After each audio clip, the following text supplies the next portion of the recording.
Hi, welcome to Filters Off. Today I am with Prashant.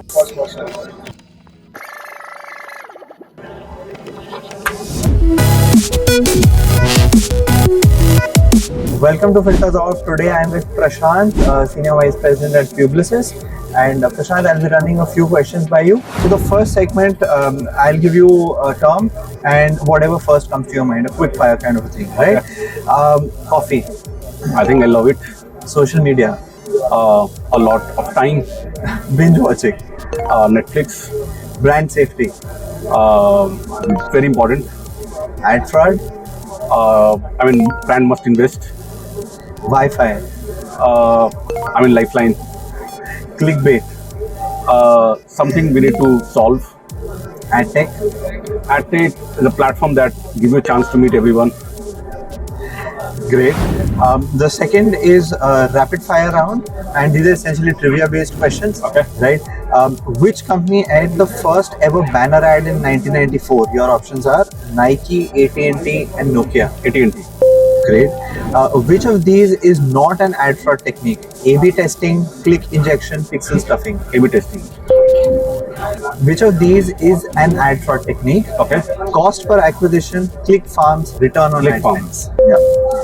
What does DSP stand for in programmatic advertising? Digital sales performance, data serving protocol, demand side platform. Demand side platform. Which type of digital ad fraud costs advertisers the most money?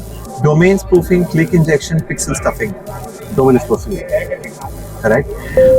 What does IVT stand for in fraud detection? Impression verification tool, invalid traffic, interactive viewability test. Invalid traffic. Which of these is not a form of ad fraud? Contextual targeting, click spamming, device spoofing. Contextual targeting. What does MMP stand for in mobile marketing? Media marketing platform, mobile measurement partner, multi-channel media Mobile partner. measurement platform. Which ad format has the highest fraud rate? Social media ads, video ads, display banner ads. I'll say video. What does the term SIVT stand for in ad fraud? Sophisticated invalid traffic, systematic impression validation tool, smart interactive video tracking. The first one. The first option First that you part, said is sophisticated invalid traffic. sophisticated invalid traffic. Okay, so the next segment is hot takes. Topic is brand safety, real necessity or just a tick box exercise for brands? I think it's the real necessity. You need to have a brand safety in place.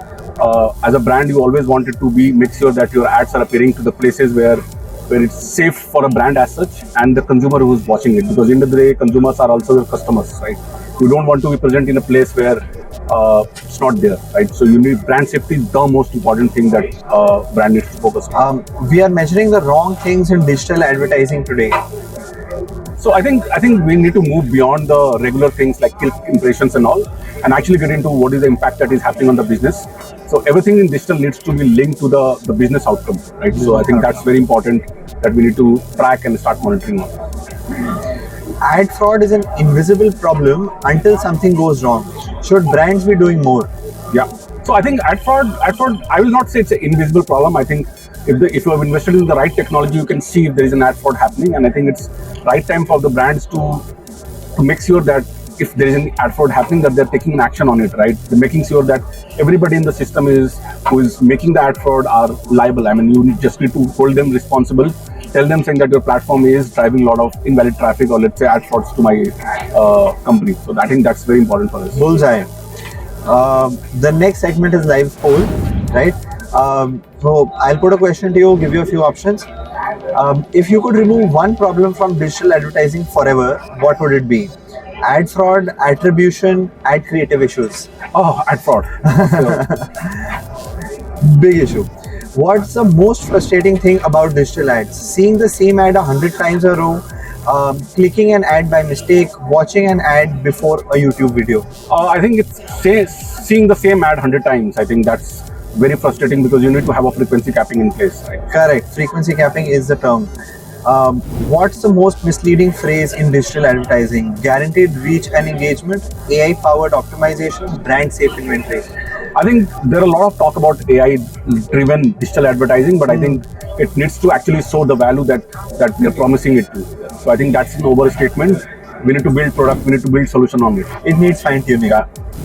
What's the biggest mistake advertisers make? Trusting publisher reported data blindly, running too many creatives, not bidding aggressively enough.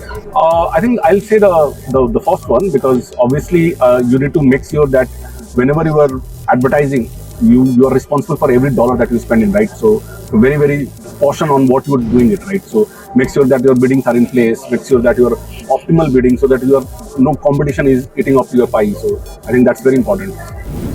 What percentage of online ads are estimated to be seen by bots instead of humans?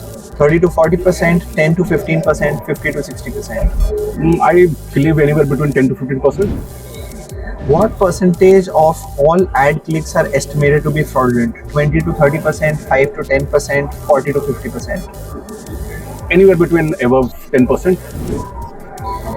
Which of these is the biggest red flag for digital ad campaigns? CTR of 20% on display ads, low video watch time, 5-second bounce rate.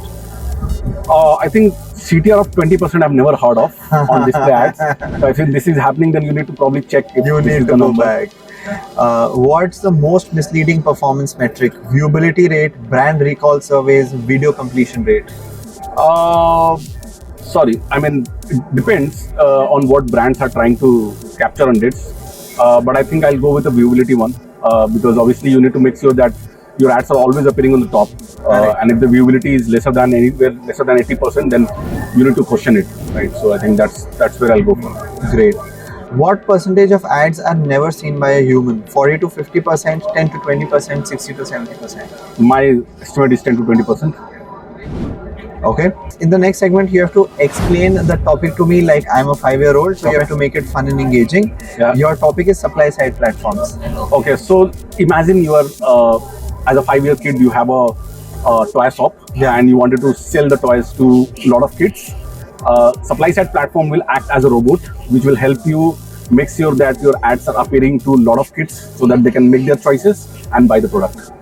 Wow, that's very nicely explained. Yeah.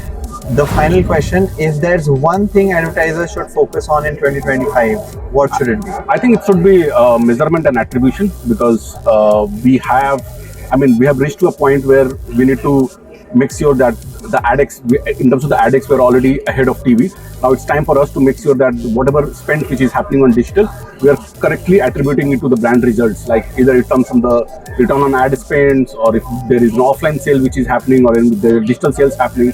Whatever we're doing, I think attribution and measurement is the most important part that we need to responsible for and need to solve it for 2025. Great. Thank you so much, Prashant. It has been really insightful. Pleasure talking to you. Thank you. Thank you. Thank you. Follow us for more insights, and we'll be back with another episode soon.